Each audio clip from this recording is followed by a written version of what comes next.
Ndugu mtangazaji, kama ulivyosema kwenye utangulizi wako, mimi naitwa Obadia Venance Nyongole, rais wa Chama cha Madaktari Tanzania. Tunashukuru kwanza kwa kutupa nafasi ya kuzungumzia mswada huu muhimu sana kwa taaluma ya udaktari hapa nchini kwetu, lakini na kwa jamii tunayohudumia.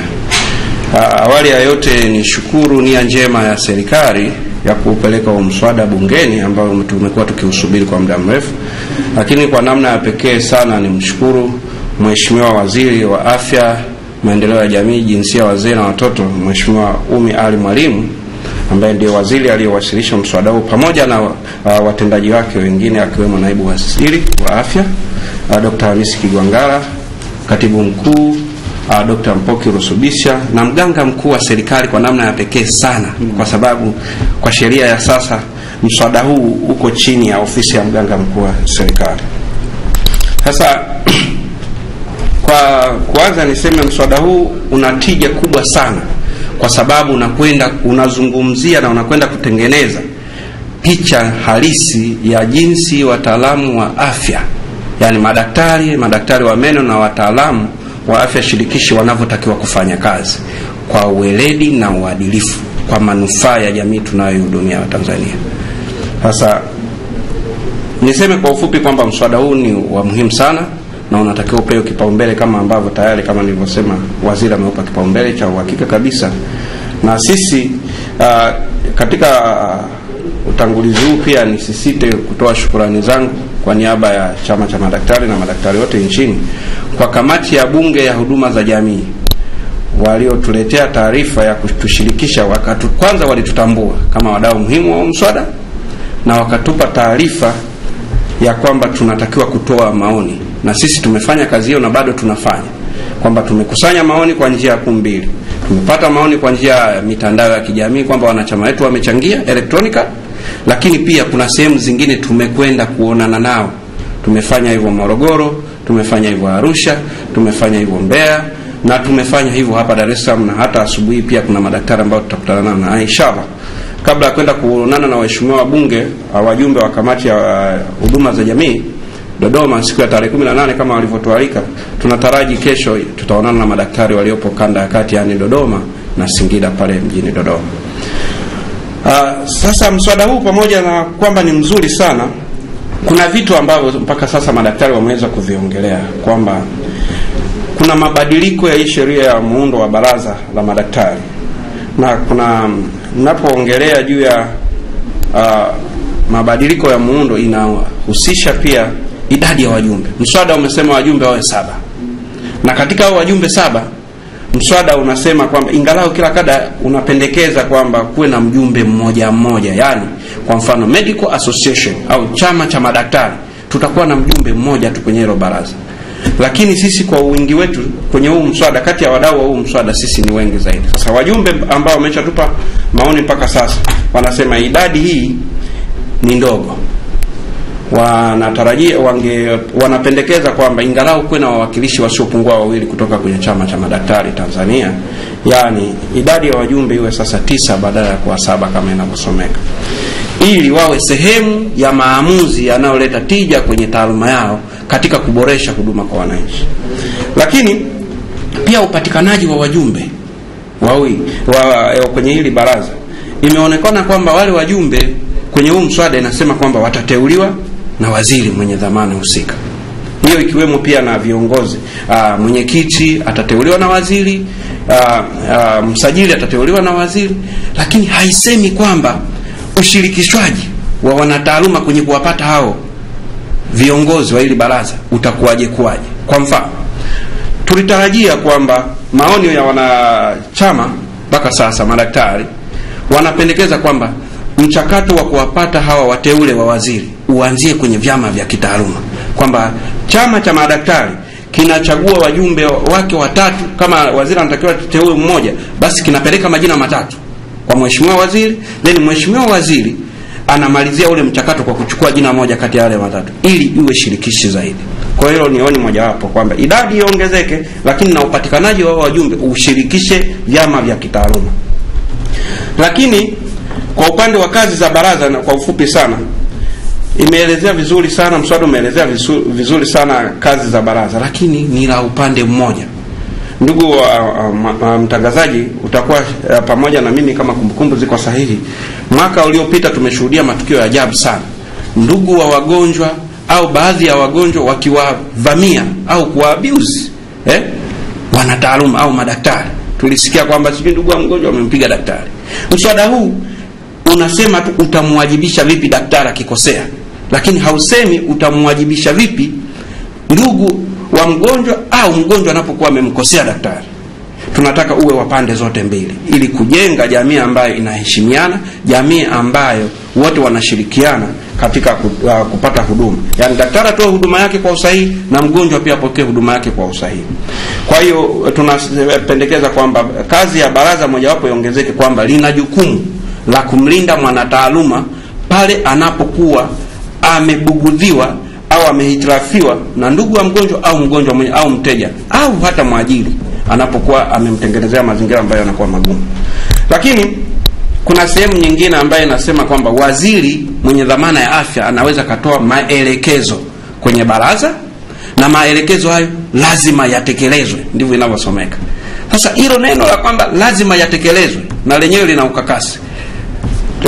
Hatuna shaka kwamba na mamlaka za uteuzi kwamba zitakuwa zinatuteulia mawaziri ambao wako na nia njema na taaluma, lakini kiji kitokea kwamba kwa namna moja au nyingine waziri ametoa maelekezo ambayo hayana tija kwa taaluma, tunaona na lenyewe hili linahitaji kufanywa kwamba waziri tuseme kama ambavyo sehemu zingine inasomeka kwamba anaweza katoa ushauri kwa baraza wenye tija kwa taaluma husika, lakini sio kutoa maelekezo kwamba lazima yafuatwe. Hilo na lenyewe tunaona linanyima uhuru wa baraza. Na kingine katika uteuzi tushukuru sana huu mswada kwamba unasema mwenyekiti atatokana na wanataaluma na msajili atatokana na wanataaluma, lakini kama nilivyosema awali kwamba haijasema mchakato wake kwamba lazima upitie kwenye vyama vya kitaaluma. Hilo wanachama wameona kwamba ni muhimu. Sasa msajili wamesema atakuwa mwanataaluma, hilo tumelipokea kwa mikono miwili kwamba ni jambo lenye tija kwa taaluma, kwa sababu msajili ndiye mtendaji mkuu wa baraza, ndiye anayeandaa mpango kazi wa baraza, na tunaamini tukiwa na msajili mwenye taaluma ambaye ni mwanataaluma ataandaa mpango endelevu ambao utakuwa unashirikisha wanataaluma. Na hiyo tija yake ni nini?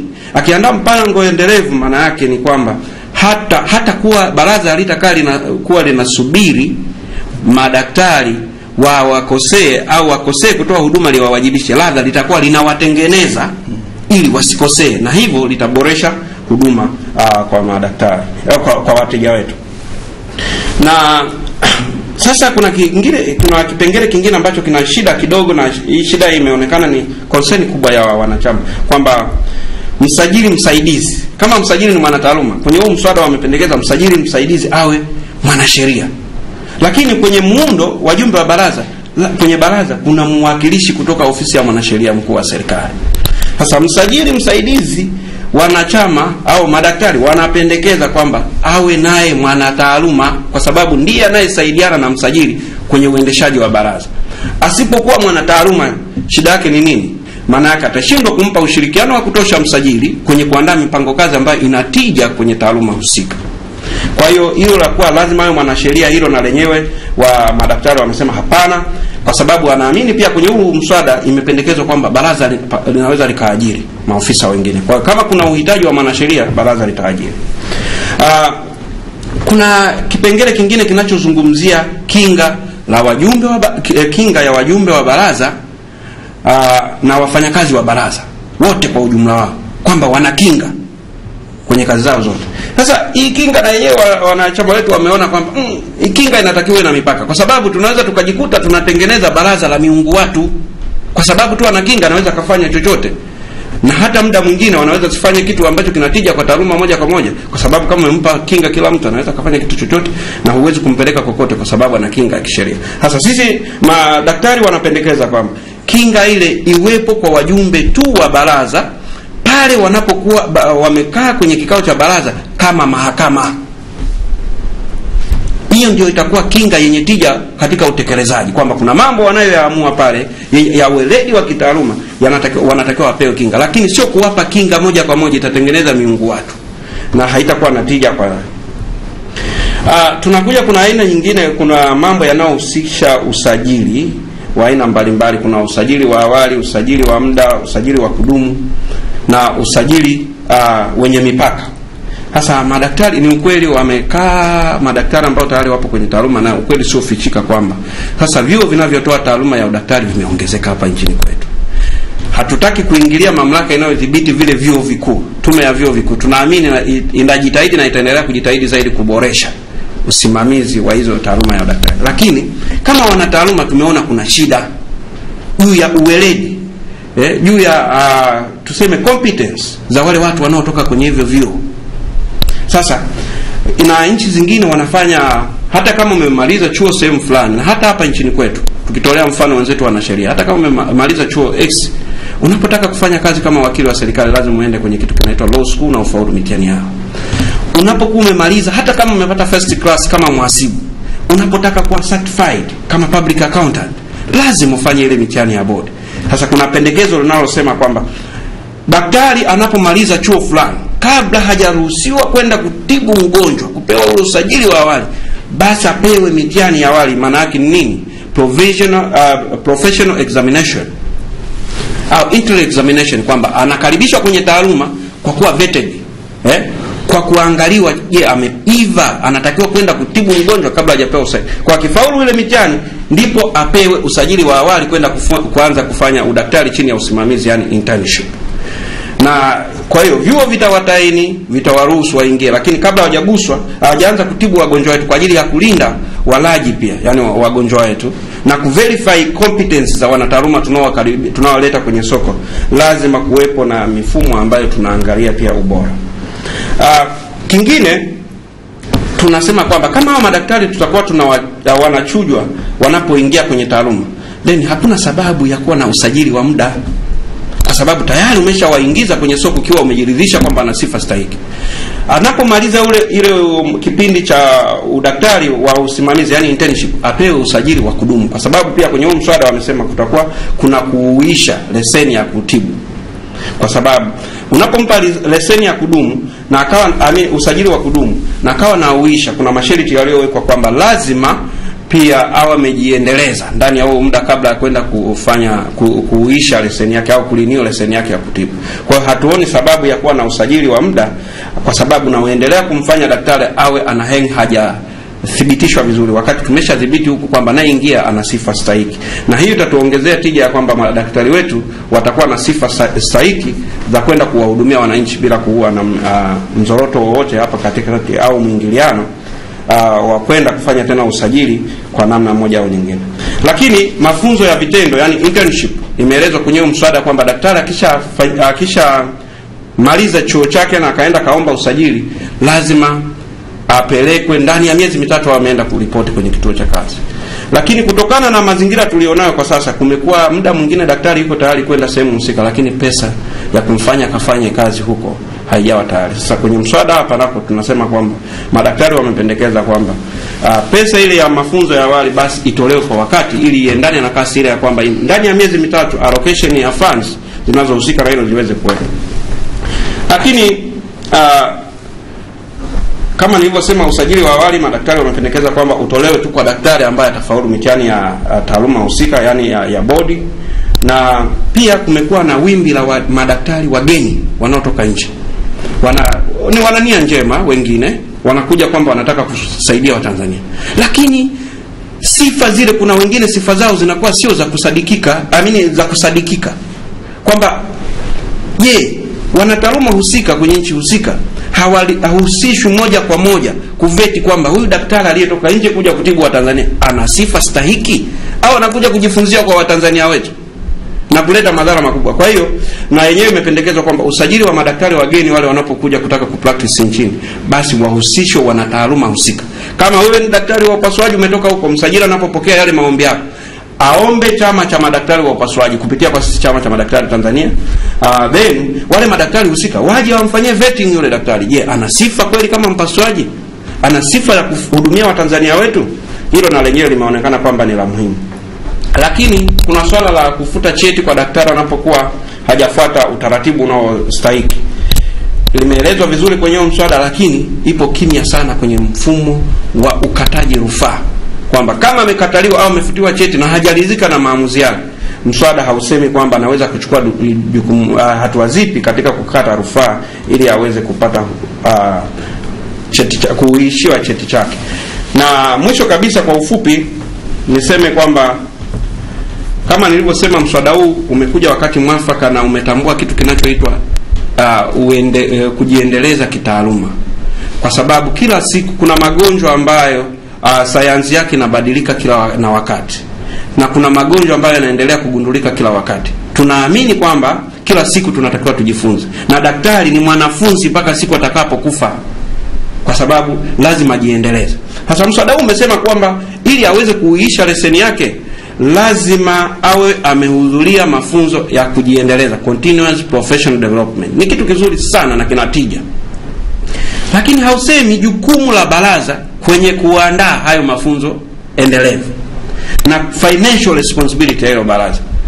Kwa hiyo kwa ufupi niseme wanataaluma wamepokea mswada vizuri, lakini wakiwa wametoa maoni kwamba vipengele hivi nilivyosema kwa ufupi vikifanywa kazi, mswada huu utakuwa bora zaidi na utakuwa na tija zaidi kwa wanataaluma na kwa jamii tunayoihudumia. Nakushukuru sana. Haya, mpenzi mtazamaji, nibidi tumwachie Dr. Obadia afafanue yatililiki kwa sababu kutokana na muda kwamba sasa napaswa kutuacha, na katanacha Dr. Elisha Osati hapa kuzungumza nami kina, nikiamini kwa sababu mambo ambayo ameyazungumza Dr. ambaye tulipoondoka sasa, na wewe pia tunaweza kuyafafanua, na hata watazamaji wetu kupiga simu utaweza kuyafafanua kwa kina kadiri wanataaluma kwa maana wanachama wanavyopendekeza juu ya mswada huu unapokuwa. Kuna mambo mengi hapo ya kusema kuteuliwa, watateuliwa na waziri, kwa nini wateuliwa na waziri na kwa nini mnakuwa na mashaka hilo kwa mswada huu. Kuna mambo mengi tutazungumzia kadri tulivyozungumza hapa, kwa sababu ni kuhusu tuende kwa mapumziko mafupi wakati daktari akitoka. Tutaporejea tutakuwa wili mezani hapa, tutapata wasaa wa wewe kwenda kufuatilia na chukua na kizungumza hapa na Dr. Elisha Osati. Hii ni Baragom Live.